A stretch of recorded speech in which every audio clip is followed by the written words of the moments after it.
بروكسي الفريق ال17 في قوام دوري المحترفين اللي هيتلعب في شهر سبتمبر زي ما اتحاد الكوره قال. الدوره الثلاثيه خلاص قربت على الانتهاء، فاضل المنيا ولا الاتصالات، ويبقى فرقتين هينزلوا من دوري الممتاز، وسكوت الانديه عشان الجمعيه العموميه الغير عاديه يوم 6/7 محدش سمع عنهم اي حاجه. ده الهدوء اللي قبل العاصفه.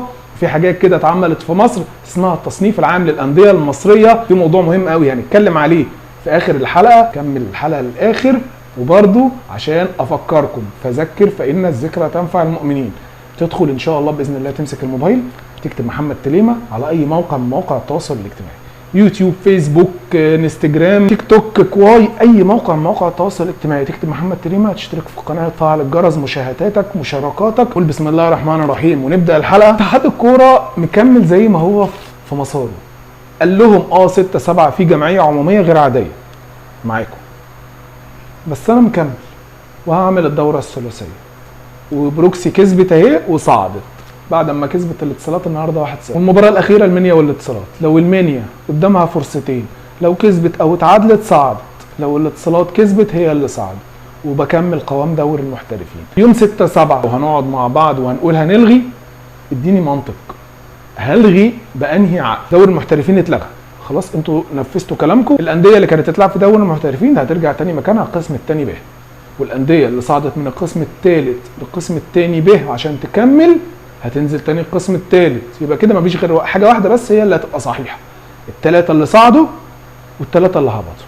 الثلاثه اللي صعدوا من القسم الثالث والثلاثه اللي هبطوا بس. ويمكن الثلاثه اللي هبطوا من القسم من الممتاز ب بيقول لك انا ماليش دعوه، انت لغيت الدوره كلها، انت لغيت كله. فكروا فيها، ما تفكرش في مصلحه ان انا لا لازم يتلغي وخلاص، لا هو لازم يتلغي. اصل ما عجبنيش الانديه اللي هتروح يوم 6/7. فكروا كويس، اقروا بالورقه والقلم، ممكن تبوظ موسم 2022 كله على بعضه، خليه يبقى الوضع كما هو عليه. قاعد بقلب كده على مواقع التواصل، لقيت في حاجه كده اتعملت في مصر اسمها التصنيف العام للانديه المصريه. قلت افتح واتفرج كده واشوف، لقيت في اهلي وزمالك واسماعيلي وسكه حديد وترسانه وطنطا وفرق لما تقعد تفتكر كده بالتاريخ على مكانتها في الدوري الممتاز، وتتفرج على الاسماء اللي طلعتها الانديه دي وتشوف حالها دلوقتي، فعلا مفيش حاجه بتبقى على حالها. الاهلي في المركز الاول، المركز الثاني الزمالك، المركز الثالث الاسماعيلي، الرابع المصري، الخامس الاتحاد، السادس غزل المحله. دول اول 6. السابع، المركز السابع في التصنيف العام للانديه المصريه نادي الترسانه. اول موسم شارك فيه في الدوري الممتاز كان 1949، اخر موسم شارك فيه في الدوري الممتاز 2009. يعني في ناس اتولدت ما شافتش نادي الترسانه في الدوري الممتاز. 8 الاولمبي، الصعود الاول صعود لدوري الممتاز كانت 1949، واخر صعود برضو 2009 نفس السنه. الاثنين كانوا في موسم واحد وهبطوا، والظاهر ان الدنيا جرت عليهم قوي. المركز التاسع المقاولين، المركز العاشر القناه، اول صعود ليها 1954، واخر صعود ولا اخر هبوط ليها من 2014 لحد دلوقتي ما صعدتش تاني للدوري الممتاز. المركز ال11 المنصوره، انتوا خدتوا بالكم الاسماء عامله ازاي؟ ترسانه، قناه، منصوره، اولمبي، اسماء حمل يعني. المنصوره 1956 ده اول صعود او اول موسم صعدت فيه لدوري الممتاز، ومن 2010 من ساعه ما هبطت للممتاز ب ما صعدتش تاني وما شمتهاش، وهي المفروض دلوقتي برضو بتلعب في القسم الثاني ب، مش محترفين. السكه الحديد، نادي السكه الحديد ده يا جماعه يعني اللي كان بيروح يلعب في نادي السكه ده كان بيبقى خايف وهو داخل الملعب.